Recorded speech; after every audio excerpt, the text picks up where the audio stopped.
Hello and welcome to DFS Coach Talk. It is Thursday, December 3rd, 2020.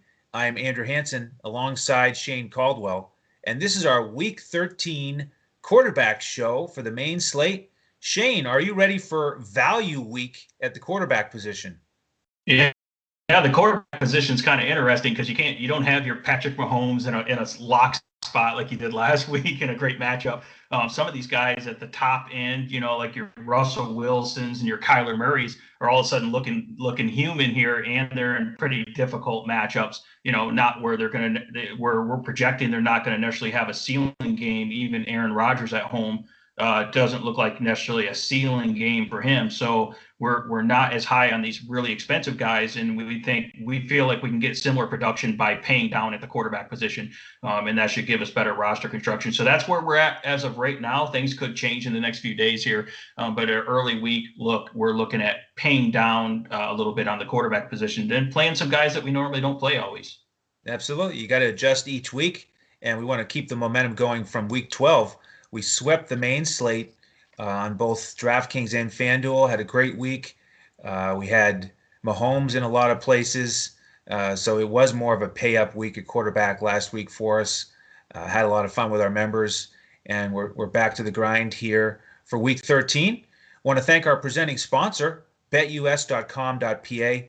Use that promo code CoachTalk for the terrific first-time deposit offer. If you haven't heard of it yet, $149, and you get membership with us included all winter until April 1st. So we'd love to have you join the family. We give out full FanDuel lineups for every slate in the NFL, cash lineup, GPP lineup, and then core plays and pivots on DraftKings. So love to have you. And if you want some more information on that, you can find us on Twitter at DFS Coach Talk. All right, Shane, let's hear about some quarterbacks here from some of the value price ranges and in some of the better matchups. Yeah, so there's an interesting game where there's two quarterbacks that I like this week that I normally don't like because these are run-oriented teams. But because of the matchup and the game environment and the way the matchups are this week, we're looking at these guys. So this Cleveland-Tennessee game is shaping out right now over-under, BetUS over-under is 54 points. It's the highest, by quite a bit on this whole slate here. I think, right now Tennessee's pretty big favorites at home, 6-point favorites on BetUS. So they are favored, but I think Cleveland can keep this competitive and have it a nice back and forth shootout type environment. Both defenses are decent, but are suspect in certain areas. And both these teams have, really good offenses here. So normally you would think just lock and load these running backs, but we're looking at the quarterback. So let's start with Ryan Tannehill. So Ryan Tannehill hasn't really had to do much because he's obviously just handed the ball off to Derrick Henry, and Derrick Henry's just annihilated people in certain matchups here.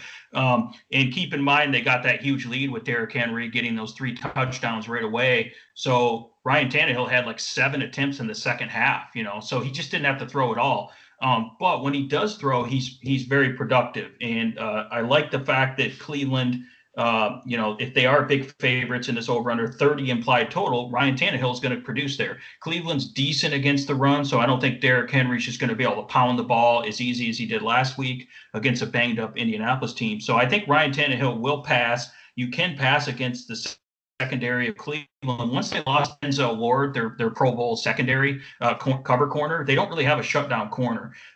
So Ryan Tannehill has some good targets, some good receivers you can pair him with, and he's a reasonable price for Ryan Tannehill, $7,800 on FanDuel, and really reasonable on DraftKings, $6,200. So I believe he's going to get better volume this week, and he's very efficient when he does throw, and he hasn't had a lot of huge games because of the low volume and also some tough matchups. But I feel like this is a good matchup, a good game environment, and higher volume for him. So, and Tannehill can get some rushing yards as well. So I look for Ryan Tannehill to be like a surprise breakout type player here that could really do well. And he's got good guys, receivers to connect with. And then if you want to go a little more contrarian in the same game there and go with a GPP pivot off some of these chalky guys that we'll talk about and the lower price here, you could go with Baker Mayfield. Same scenario there. If Tennessee, they're decent against the run, if they're able just to contain that running game from Browns here, and Baker Mayfield may actually have to pass in the second half. They're projected to be pretty big underdogs here. So, and Baker Mayfield showed out pretty good last week when he actually passed a little bit.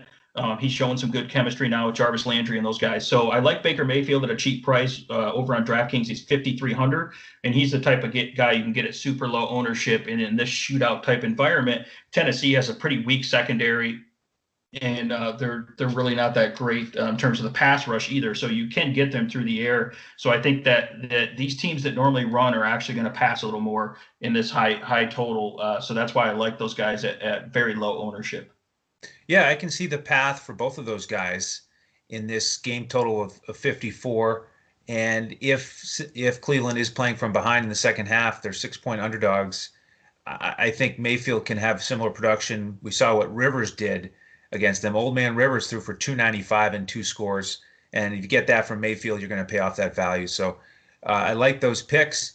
And the other high total game on betus.com.pa this week is 52.5, and it's Jacksonville against Minnesota. And I like both of these quarterbacks. So just to give a little bit more of the context here, there's 11 games on the main slate here with all the moving parts, and only 3 games this week have totals over 50 on BetUS. So this is the second highest total, and it's just funny how this one also has 2 medium to cheap quarterbacks in terms of prices, and we've got bad defenses here. So it's a really good opportunity to pay down at quarterback and pay up for some of the guys at the other positions that we like. So I'll start with the more expensive guy in this matchup. It's Kirk Cousins, which is funny. He's the first guy I put on our draft clipboard. He's only 6,400 on DraftKings. That's not something we've done all season. Usually there's at least 1 or 2 expensive quarterbacks that we like. But, I'm starting the list with Kirk Cousins here at 6,400. And if you look at what he did last week in that weird game against Carolina, he threw for 307 yards and 3 touchdowns. And I did a double take when I was looking at that stat. I'm like, is this actually accurate? This was Kirk Cousins? This is Minnesota. They just run the ball. They give it to Cook 30 times. They don't like to pass it, but in the right game situation, he can have a big game. And at 6,400, he doesn't have to have a monster game, but they're 10-point favorites against Jacksonville. And Jacksonville's not good against the pass. Again, as you just referenced, Mayfield did well against them last week. So I could see Kirk Cousins having a nice game here and paying off value. And then on the flip side, I really like Mike Glennon. He's probably my favorite value on DraftKings this week at 4,800. I think they should have priced him up after his performance last week. I watched that game between Jacksonville and Cleveland, and he looked great. I mean, this is a tall quarterback. He stands in the pocket. He'll throw it down the field with confidence. He was even a little bit mobile. He scrambled a couple times. He could get 10 to 20 yards rushing and add on a little bit there. But it's a veteran. He knows how to play. He's got confidence and a strong enough arm to do damage. And Minnesota's been bad against the pass all year. They've been a little bit better recently, but for that price, I'm more than willing to go to Glennon. And he might have DJ Chark back in the lineup and Conley. Even if he doesn't, he did well last week with Cole and Chenault Johnson and Colin Johnson, Eifert. Great targets all over the place. So, yeah, I like both the quarterbacks in this game. Awesome. So there's some interesting plays in this slate, but we'll go back to I'm going to go back to a familiar face that has been awesome this year is Deshaun Watson. Deshaun Watson's one of the guys that depending on how the news shakes out in the next few days, as we're recording this on Thursday, so things can change. He's one of the guys that I'm willing to pay up for. Now, on paper, looks like a really difficult matchup against Indianapolis, but more recently, teams have been getting them more, through the air and on the ground. You have to kind of monitor the injury report. They had a couple of their big defensive tackles on the COVID list, and we got to see if they're going to come off the COVID list and be eligible to play this Sunday or not, or if they're still off. So depending on that news there, that's going to make a big difference. I know Deshaun Watson lost Will Fuller, obviously, to suspension, but the thing I like about Watson, he's got the upside with his legs. He can rush for touchdowns. He's obviously a pretty powerful runner. He's fast. He's pretty quick. He can get those off-script runs there. So he's going to get it done with his legs here. maybe even more so without Will Fuller. And he still has some talented, quick receivers and some great tight ends. They're going to probably run a lot of two tight end sets here as well. And he can still pass the ball to his running backs. He has a couple good running backs, the Johnson guys there. So I like Deshaun Watson still in this game against Indianapolis. I think that their defense is a little more suspect than they were earlier in the year. And this is a tough division rival game. But the fact that he can run around and avoid the pass rush, and he still has some good weapons, and he's got some good cheap guys you can pair him with. I like Deshaun Watson this week. And I'm going to like him more if some of those Indianapolis guys are still on the COVID list or out injured. If they're at full strength, I might not be as high on Deshaun Watson. But overall, I do like him, and it depends on the news for the next couple of days here. Yeah, and I agree. Of the expensive guys, he's my favorite at this point in the week. So just stick with us to get our final analysis as we head towards kickoff on Sunday. We give out the final clipboard and the full lineups on FanDuel about 45 minutes before kickoff on Sunday. So if you join us as a member, that's when you'll get those picks. All right, the next guy for me is Taysom Hill, and his price has gone up a little bit. This is a guy you might want to consider if you're looking for more of a conservative approach, more of a cash game play. He's been outstanding so far with that rushing floor. Both games, 2 touchdowns on the ground and over 40 yards rushing. And he did well through the air also against Atlanta here, and that's who New Orleans is playing again.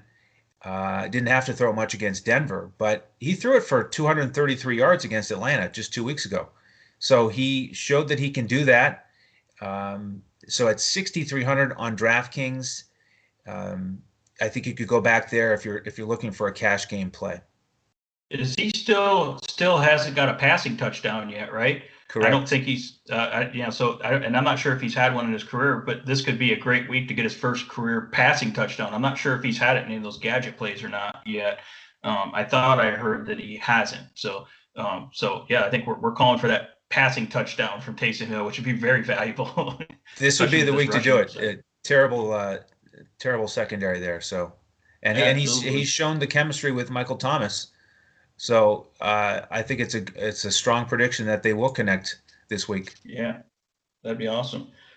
Yeah, I'm gonna. So again, I'm not paying up at quarterback, but if you want to go down to a super value play that you can get at pretty much almost no ownership, probably like 1% or below, I'm going to bring up a guy here, and this is going to sound really bad if you look at how this guy's played, but I'm looking at the situation more, and I'm talking about Sam Darnold for the New York Jets. Okay? Wow. So I know, and this is the risky call, but I'm talking more GPP, large tournament play that you want to gain an edge on the field that has several 100,000 people. You could play Sam Darnold. Now, he's at home against the Las Vegas Raiders. They have to come out to Jersey there. Long trip there. Now, Sam Darnold hasn't been healthy, and when he has been on the field, he's played really bad.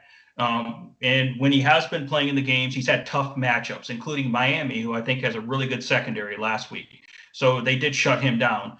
Except for this week, he's at home against Las Vegas, who has a secondary that you can exploit, and they have a weak pass rush, which obviously Sam Darnold's not good under pressure. So I think Sam Darnold will actually have room. He'll have time to throw and could surprise some people and have a decent game here. And that's all you need that he's pretty much at minimal price on both sides. And you have to keep in mind, Sam Darnold, this is one of the first games. He's in a good matchup. He has Jamison Crowder, Denzel Mims, who's coming on now, and Brashad Perriman. He has all his wide receivers intact here. He hasn't had that most of the year. So either he's been injured, the other guys have been injured. So he finally has a little more chemistry with the top 3 wide receivers in a great matchup here. They're probably going to be playing from behind here. And so this is the type of play. They're big underdogs, 7.5 point home underdogs. So they're going to have to pass a lot. Sam Darnold sometimes can get rushing yards as well. So he's the type of play that no one's going to play in a tournament. And let's say if he does put up 20 plus fantasy points, which is possible in this game script, that could create a huge advantage for you, and your lineup could be different. So I kind of like Sam Darnold in the sneaky spot if you want to get creative in a GPP, like a really large field here. Yeah, if there's ever a time to play him, I agree. This is it with the matchup and his weapons. So good GPP approach there. I'm kind of interested in the guy on the other side for the same reasons. Derek Carr, at 5,800 on DraftKings. I mean, after that absolute dud last week against Atlanta, that was just awful. Uh, Not many people are going to want to roster him, but the Jets have been awful against the pass, number 30 in the league yardage allowed this season. They've actually been decent against the run. So I think the Raiders are going to plan to go to the air a little bit more. And it may not be a traditional pass attack like a lot of teams have used against them. But, if you mix in a little bit of Ruggs and Aguilar, and then you get a lot of targets to Waller, I think that's a great recipe for success here. So I could see Carr coming back with 275 and two, and again paying off that price tag. And Shane, I've got one more cheaper play here. I want to get your perspective on, and that's Mitchell Trubisky, who's going up against your Detroit Lions, and it's a little bit of a lower total here, 44 and a half on BetUS, but the Bears are 3-point favorites at home, and Trufant has gone on IR. Okuda is questionable. So a bit of a banged up secondary for Detroit, and they've had a lot of struggles this year defending the pass. They're number 26 in yardage. Trubisky has been awesome against Detroit in his recent matchups. He didn't look awesome against Green Bay. He made some bad choices, bad passes, didn't really look very comfortable in the pocket, but with all the variables mixed in, what do you think about the Trubisky play this week? I think he's going to be one of the highest owned value play guys because the narrative is out there. Everyone in the fantasy industry is talking about how Trubisky is going to have a big game because he always does well against Detroit. I prefer to pivot to some of these other cheaper guys that we're talking about just because I feel like you're going to get high ownership. And even though I know that my Detroit Lions defense has been absolutely horrible, I think that they can still contain Trubisky and prevent him from having like a big fantasy game. He might get, 15 or 16 fantasy points or something like that instead of like the 20 plus that you need from him, even at that cheap price. So that's the way I look at this game. And also Chicago can run the ball. We'll probably talk about Montgomery when we get to running backs here. So Chicago can run the ball on Detroit. And I think Detroit's going to play, they're going to be more competitive in this game. It's a division rival. And the fact that they fired Matt Patricia, which is a dark cloud over the head of the entire team, I think for some reason the players didn't really like Matt Patricia and they didn't play their best for him. And I think they're going to play more loose and not think as much this week and actually play faster and more physical. And I think so I expect Detroit to be a little more competitive this week. I know they're still really bad personnel wise, but the Chicago Bears offense isn't exactly, explosive either. So I expect Detroit to play better against Trubisky this week, and he'll still put up decent numbers, but I don't think he's going to put up enough numbers to win you a tournament or to really smash his value there. So that's why I don't like him as much this week for a value guys, but and especially considering he's going to be high owned as well. Agreed on that point for sure. Well, if you want some more insight on all things Detroit sports, you can follow Shane on Twitter at DET Sports Shane. You can find me at Language Olympic. And all of us, again, are available at DFS Coach Talk. That's where you can find more information on our membership. And speaking of membership, again, we're going to give out the final lineups Sunday about 45 minutes before kickoff. So we'd love to have you there. And then with our other shows this week, we're doing a wide receiver tight ends show. So make sure to tune in to that. And then also running backs podcast. So click the like button, the subscribe on YouTube. That way you'll get notified when those podcasts post. They'll all be out later today on Thursday for week 13. Shane, any final thoughts here on the quarterbacks?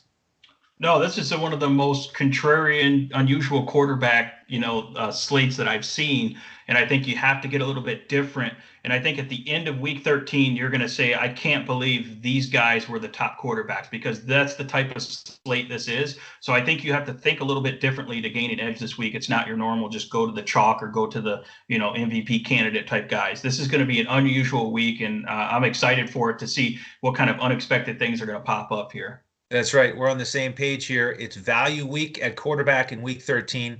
So we wish you all the best with your lineups. On behalf of Shane Caldwell and the rest of the DFS Coach Talk team, I am Andrew Hansen.